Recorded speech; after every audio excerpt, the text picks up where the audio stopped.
Hello and welcome to the University of California Press Podcast.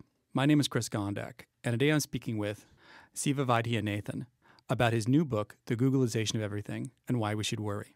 Siva Vaidhyanathan, professor of media studies and law at the University of Virginia, is the author of Copyrights and Copy Wrongs, The Rise of Intellectual Property and How It Threatens Creativity, and The Anarchist in the Library, How the Clash Between Freedom and Control is Hacking the Real World and Crashing the System. Siva Vaidhyanathan, thanks so much for taking time to talk to the UC Press Podcast today.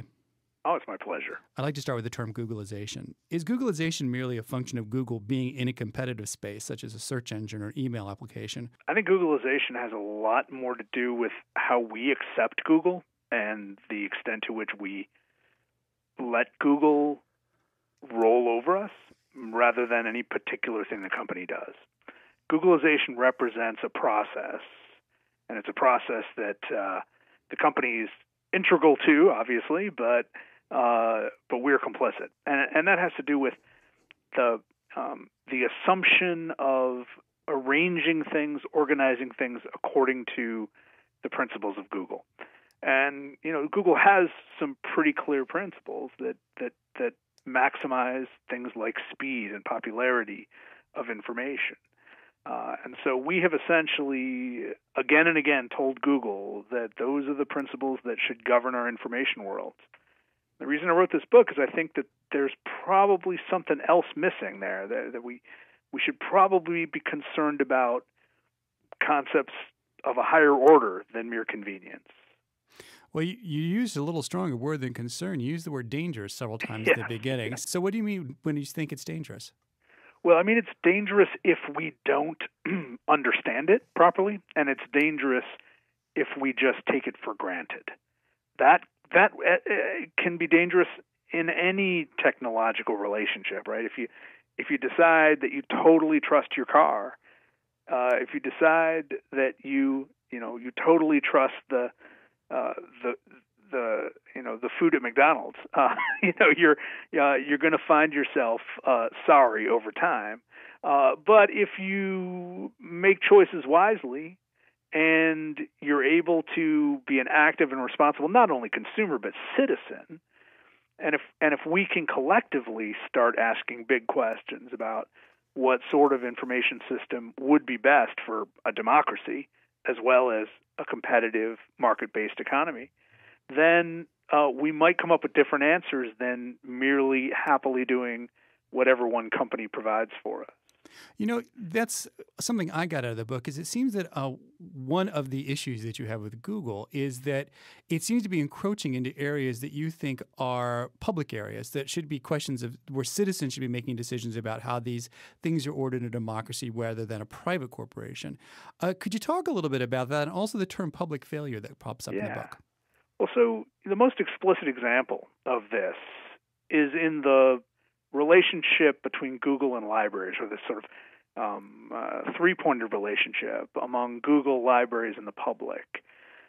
Ever since Google started its project in 2004 of scanning in millions of books from university libraries around the world, Google has tried to present its project as a library-based initiative that Google's co-founder, Sergey Brin, even wrote an op-ed in the New York Times claiming that one of the main motivations for doing all this scanning was preservation. In case the Stanford Library burned to the ground, there would still be Google servers backing up everything. And, that's simply a bad faith statement. But so many people have applauded Google's moves in this area, have hoped that Google could actually provide good access to millions of books at no marginal cost to the user.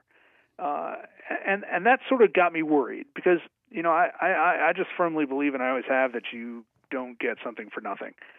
And one of the big costs is the opportunity cost. Now, Google's scanning in all these books, and as it turns out, surprise, surprise, Google has a very good reason from Google's point of view to do this. It actually has a couple of good reasons. Turns out, years after starting the scanning project, Google is ready to sell books. Google actually wants to be a bookstore selling copies of the very books that libraries bought for millions of dollars, if not billions of dollars, over decades. That's number one. Number two is Google loves the fact that it has all of this complicated syntax in many, many languages available for its own analysis.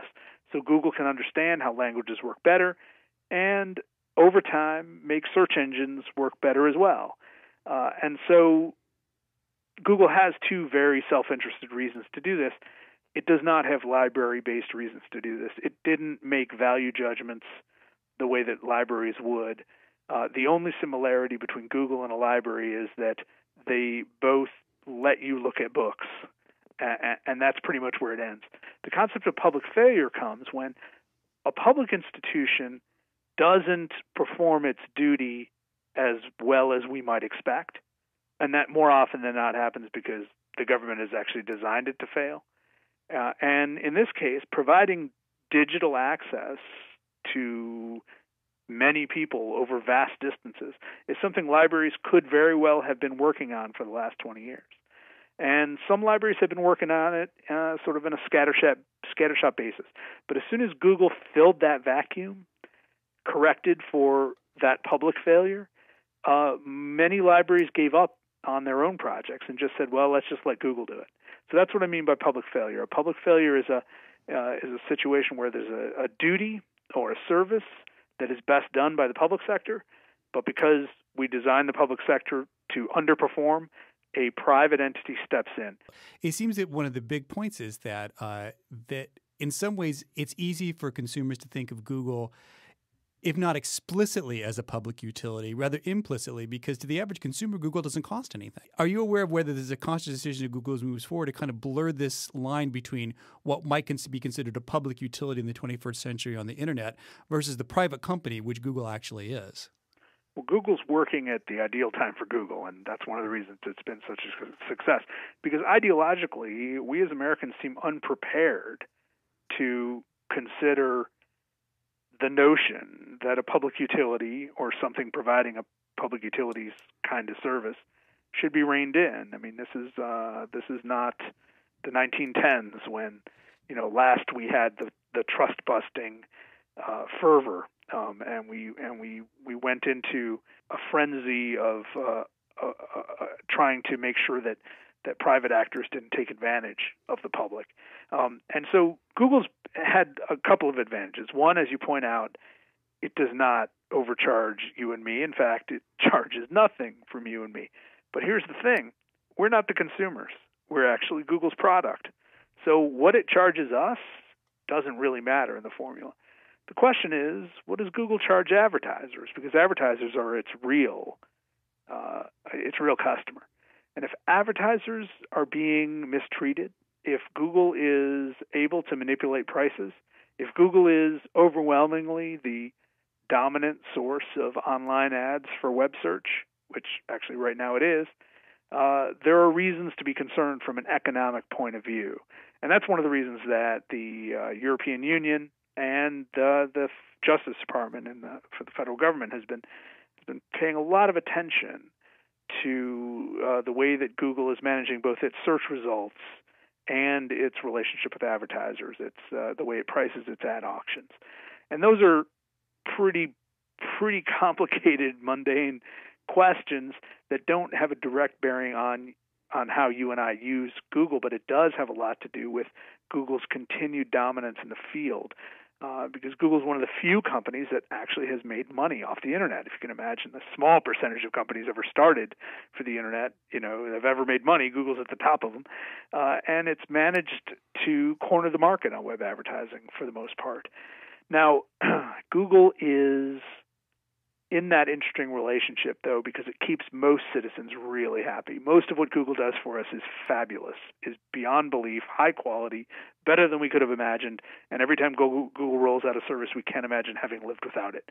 And that puts it in a really strong political position. For more information about this and other titles, please visit our website, www.ucpress.edu, where you can also subscribe to this show. You can also like our page on Facebook, www.facebook.com/UCPress, or you can follow us on Twitter, where we are @UCPress. Thanks for listening to this episode of the UC Press Podcast. Copyright 2011, the University of California Press. All rights reserved.